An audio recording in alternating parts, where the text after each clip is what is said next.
आज आपण बनवू कढी. त्यासाठी आपण इथे अर्धा लिटर ताक घेतलेलं आहे. हेल्दी फूड यूट्यूब चॅनलमध्ये तुमचं स्वागत आहे. आता आपण गॅसवर कढई ठेवून त्याच्यामध्ये टाकू तेल, आणि तेल गरम झाले की त्याच्यामध्ये जिरं मोहरी टाकायची. इकडे आपण हिरव्या मिरचीचा ठेचा बनवून घेतलेला आहे. हिरवी मिरची, लसण आणि थोडंसं मीठ टाकून आपण ठेचा बनवलेला आहे. थोडीशी कोथिंबीर पण टाकलेली. हा ठेचा टाकूनच आपण कढी बनवून घेऊ. आता तेल गरम झालेलं आहे आपलं. त्याच्यामध्ये अर्धा चमचा जिरं आणि अर्धा चमचा मोहरी टाकायची.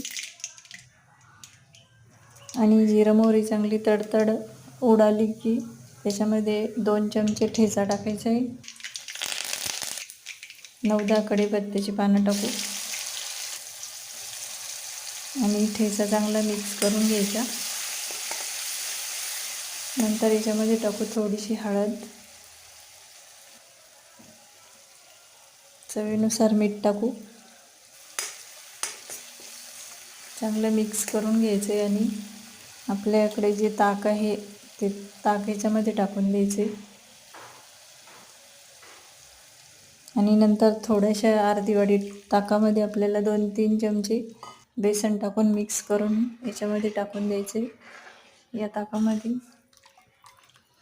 आणि या कढीला एक उकळी आणून घ्यायची. अशा प्रकारे आपली टेस्टी आणि एकदम सोपी कढी तयार झालेली आहे. अशी कढी एकदा बनवून बघा. व्हिडिओला लाईक करा, चॅनलला सबस्क्राईब करा. आता आपल्या कढीला चांगली उकळी आलेली आहे. आता एका भांड्यामध्ये काढून घेऊ आपण.